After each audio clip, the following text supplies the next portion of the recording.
Alright, so welcome to episode 2 of Crypto Talk, and we're going to be looking at two cryptids today. One is from North Carolina and the other is from Louisiana, and on the first one I've got just a very limited information on it. Couldn't really find a whole lot, but it's the Beast of Bladenboro in North Carolina. Bladenboro, North Carolina.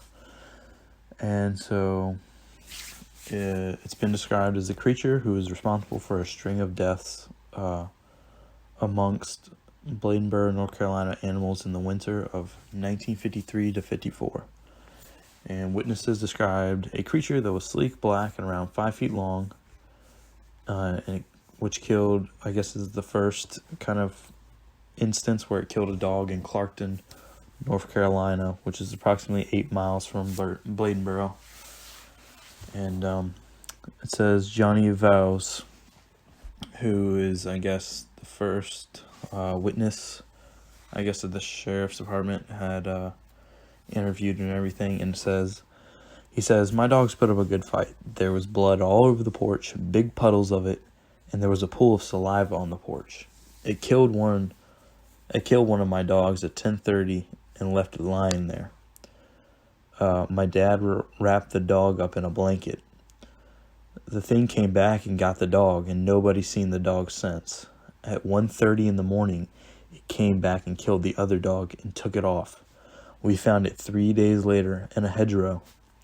The top of one of the dog's heads was torn off, and its body was crushed and wet like it had been in that thing's mouth. And the other dog's lower jaw was torn off." And that's Johnny Vowes from Bladenboro.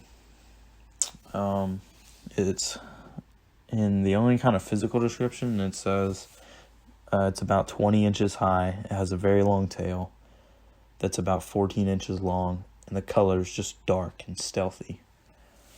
And I know there's rumors and everything of Black Panthers and all that around the area of North Carolina, Carolina Panthers and all that. And there was even a hunt, organized hunt for the beast in January of around 1955 or whatever, and 56, in January, so in the winter. It says almost 800 people have shown up to hunt the creature, but they couldn't get anything together for the safety of everyone. They couldn't officially go on a hunt because that's pretty dangerous. And then a local farmer, on January 13th, Luther Davis, a local farmer, found a bobcat struggling with a steel trap in Big Swamp 4 miles from the city, and it was shot in the head. Woodrow Fussell, the mayor of Bladenboro, told newspapers that the Beast of Bladenboro had been found and killed. However, it has been questioned whether such a small cat could have been killed and mangled the dogs. On the same day, Bruce Souls from Tabor City was leaving Bladenboro when he hit a cat with his vehicle. According to reports, it was spotted like a leopard, about 20 to 24 inches high, and weighed about 75 to 90 pounds. And it looks like he took the cat home with him to the city, and then he got a hunter to do some credits. And I'm looking at the picture here. It literally just looks like a bobcat. And it's the news article saying, "The Beast, end of the vampire?" ? Which, I don't know. It could be. From what I'm thinking, it doesn't look like. The picture doesn't look like, something spectacular. It literally just looks like a tiny bobcat. But, there's also been some speculation saying that it's some mountain lion that's been deformed, or like even a wolf, some people have said, but every time it's described, it's always been described as more feline than canine. So that leads me to believe it's some kind of mountain lion that's crazy, or I don't know, maybe has rabies or something. But it doesn't look like there's really been there's been a few sightings since then, but nothing like crazy. They tried to get 800 people to go hunt the creature down. So nothing's really been like that. People also have described the animal to be likely a wolverine that was released into this area, or a wild police dog. That doesn't really make sense, but yeah, so I found that pretty interesting. That's tried looking for some in North Carolina, and there's a few in North Carolina that have already been done, and this is one of the most interesting ones for me. And I don't know, I just personally, I just feel like it probably was some sort of freakishly larger version of a bobcat, or somebody might have released a wolverine or something like that. I don't think it was anything like cryptid or crazy. I think it was just in some freak of nature, I guess you could say. But yeah, so we're gonna move on to the next one, which is, this has always been one of my favorite. In episode 1 I talked about like a werewolf and all that stuff, and it's just like one of the most interesting cryptids for me is the werewolf. So it's called the rougarou, and the rougarou is in it's southern French folklore, which is mainly in Louisiana, and it is described to be a werewolf. And some say it's a curse, some say it's just a creature. And it's gone back and forth between how to break the curse, or like there's certain things that you can do to protect yourself, and sometimes if you get the curse, then you won't know that you have it, or I don't know, there's so many speculations and everything that happen with that. But one of the most interesting thing is I was reading, and more on the curse side, because I'll get into the creature side here in a minute. But on the curse side, it said it's been a tradition to place 13 pennies or rocks outside your doorstep or windowsill. It's a tradition to protect your home from the rougarou, which is it says because the rougarou can't count to 13, it can only count to 12. So it'll spend all night counting the rocks or pennies over and over and over again, because it can't count to 13. And then when the sun comes up, it goes back into the woods or whatever, which I found is pretty funny. But obviously I think that's like a bit of a legend, or some sort of like superstition that Louisiana people do. So yep. And then so I got a story on Reddit, and Reddit's a great place to find these stories. I feel like it's the only place I can find interesting sightings and everything. And this one was posted about a year ago, so it's no name, which is cool. But it's a high school senior, and he is almost graduated from some high school in Louisiana. And he said he was floating down the stream on his way home from school, which I guess that's pretty normal. Maybe, I don't know, maybe this is an old story. They did that back in the day. But he says, on a lazy afternoon, the sun was starting to drop, and he was laying back in his boat on a small flat bottom boat, which is called a pirogue. But it's just a little tiny boat.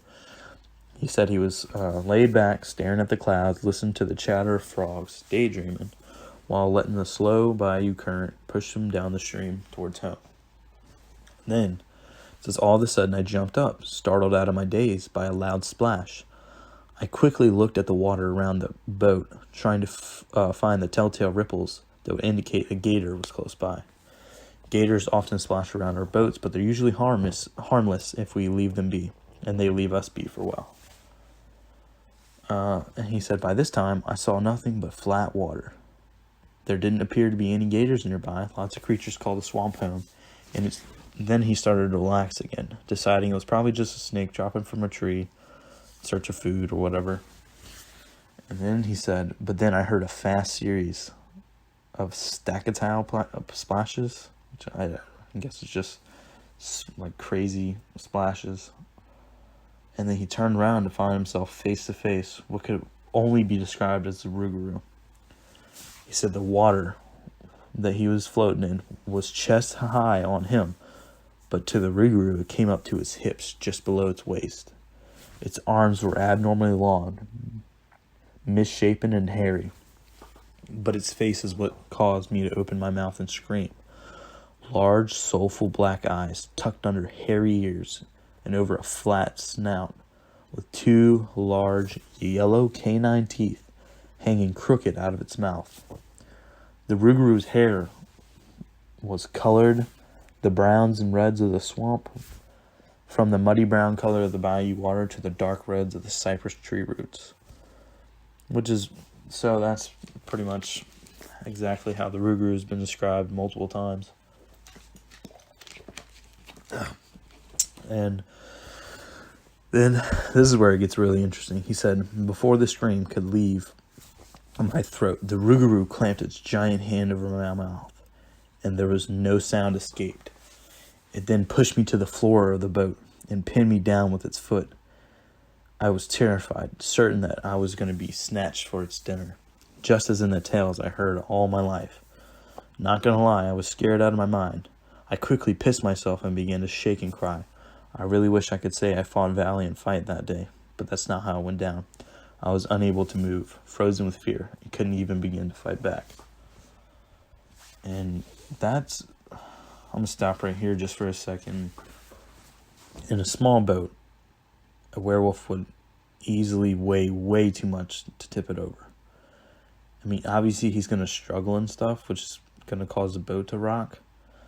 But like, you would obviously hear a humongous, like 800-pound creature coming, like stalking you or something. It's just bizarre to me. And then this is where it gets really weird, which I'm not sure how accurate I believe this to be, but he said, as I lay there, pinned down, I heard the familiar sound of my backpack's zipper being unzipped. Then I felt a shifting weight as I heard the Rougarou inhale deeply. One giant, loud sniff. Most of my backpack's contents were then strewn around the inside of the boat, landing everywhere. My calculus textbook banged me square on the forehead, drawing blood. I heard the crinkling sound as the Rougarou suddenly jumped out and leapt into the water with an amazing speed and agility. Once it got to the shore, it took off running into the distance and was quickly shrouded by the thick swamp vegetation and was gone. And he said he spends a few minutes trying to compose himself on what just happened.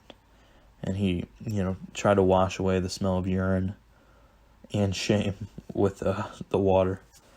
And then he said he had finally stopped shaking and started repacking my backpack. And when I had a realization, there was only one item missing. The Rougarou has taken one thing, my favorite study snack. The snack was known for always having my book bag. My extra large sharing size bag of M&Ms. It was gone. And then it just says he pretty much never did that ever again. He moved away to college as fast as he could. That's why I really find this to be not very accurate. Which is pretty funny that he would just steal a bag of M&Ms. But maybe that really happened. And that's, I don't know, maybe some human side of the animal. If it really, was a person who transformed into a werewolf or something. But I highly doubt that it would be some sort of creature that just wants M&Ms. And then I've got one more story real quick. And this one is pretty long, and I found it to be a little bit more believable than the werewolf who wanted M&Ms. So I was talking about this guy. His name's Rob Pickering, and he posted on Reddit about 4 years ago. And he said he's from South Louisiana. I'm just going to skim through because it's a long story. He said he's originally from South Louisiana, and he grew up in a little house on a levee next to the bayou. And he said it's just a super small town. And, his neighbors and everybody, they all graduated from LSU. Very tight-knit community.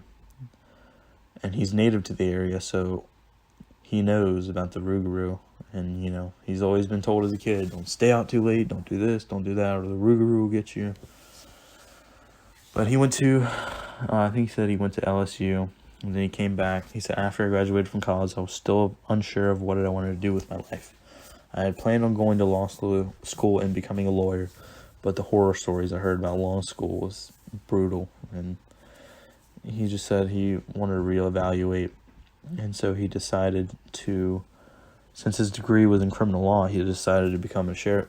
He wanted to apply to the sheriff's department, and that's what worked out for him. He said he got accepted and, completed the required courses in the academy, and he was finally on patrol duty. And as the new guys in sheriff's department always pull the night shifts, and usually it's he says sometimes it's just pretty boring. Sometimes there's DUIs and bar fights and domestic disputes. And then right before his encounter, he said there was someone's dog had been missing. And then he found about a 12-foot alligator about 100 yards down the road in a field with a dog collar near its mouth. So he wasn't really supernatural about that. Then this is where he gets into it. He said, as unsettling as some of those cases were, it was this one that happened in late July, the year after I joined the department, that convinced me to leave law enforcement for good. There was a farmer, his name is Thibodeau. He owned 90 acres of swampy lowland on which he raised his cattle. He called the department to report that some of his cattle had turned up missing, and that was not of any particular surprise to us. We had run across a couple cases of cattle rustling in the time that I had been with the department, usually a neighbor who had some grievance with the farmer, and in each case we had recovered the cattle in question. This situation, however, turned out to be much different. For one thing, Mr. Thibodeau, his land was isolated. His land was bound by water on 3 sides, and the land on the north side was occupied and owned by the state of Louisiana. And so basically saying that it was almost impossible for someone to come and steal his cows, which makes sense. But he said, at the time, I dismissed such a silly idea. I had grown up in these swamps and bayous and knew many of them like the back of my hand, at least as well as a place like that. And he said swamps are usually always constant changing landscapes. So he basically they came to the conclusion that the cows got trapped or landlocked or something like that. But he went out and they were going to do an investigation anyway. And he decided that he would stake out the north ends of the farmer's land one night and try to catch whoever was stealing the cattle red-handed. So the boundary line between the Thibodeau property and the state property was marked out by a line of trees and barbed wire. And the deputy said he could not figure out how the thief was getting the cattle across the fence because all the fence was intact and it's barbed wire, so it'd be really hard for it to get through. And he said since it didn't get dark until later on in the night that time of year, he figured he'd wait a little bit before it got dark enough for the rustler to strike. And it goes on and says the spot he had chosen was behind a fallen log, more or less in the center of a pasture with good visibility to the tree line, which is about 100 yards away on both the left and right side. And he goes on to describe it.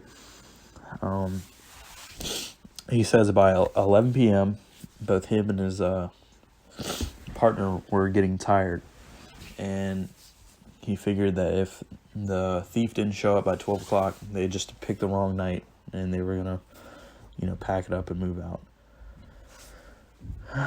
And then he finally noticed some movement to the left-hand side. I heard some crackling of the brush and everything. And they took binoculars and scanned it and couldn't see anything. He said it was probably a deer or maybe one of the cows that wandered off. And he scanned the area again, maybe thinking he was right. He said there, a figure was moving in the trees from left to right.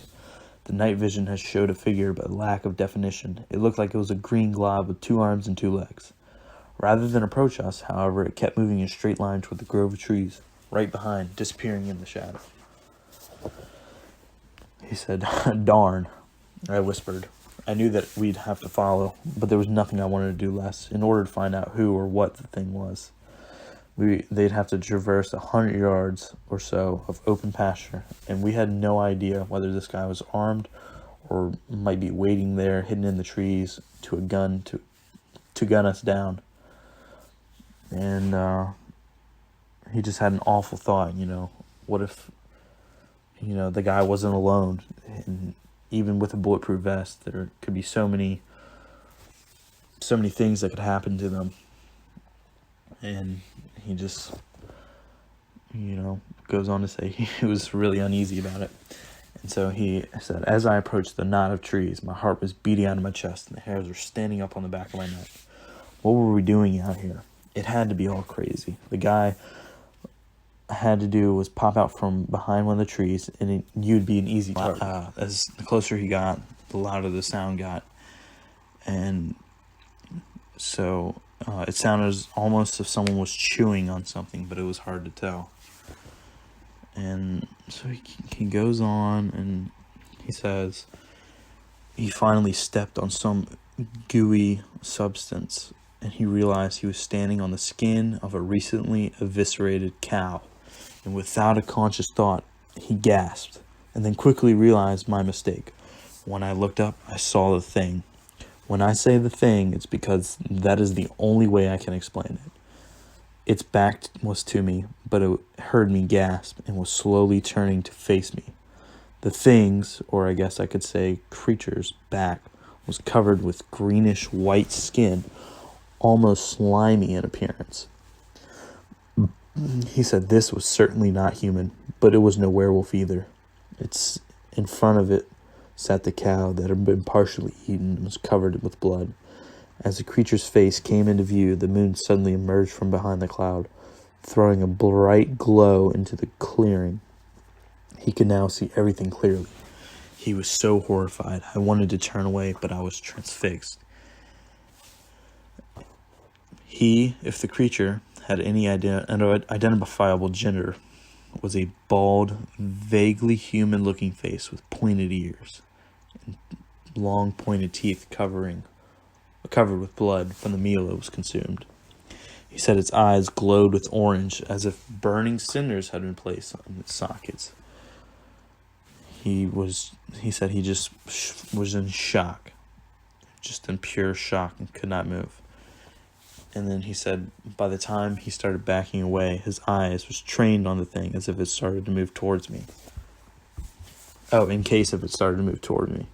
Then his partner rolled up, bolted straight to him, and stopped in his tracks, and because he saw it as well, and he said, "Oh my God." And then he said his partner immediately turned away and ran straight for the department SUV. And then without even thinking, he said he did the same thing. He said the next day he handed in his resignation and didn't give an explanation onto why he was turning in his resignation. And he said he moved immediately, and that's pretty much it. Which I find it strange because he said he clearly didn't. Clearly, it wasn't a werewolf. So which makes me think, like, what kind of creature was this? Obviously, it was huge. Obviously, it wasn't large enough to bring down a cow. It's just bizarre to me. he didn't really describe it as having a snout either, because werewolves obviously have been described as having snouts and stuff.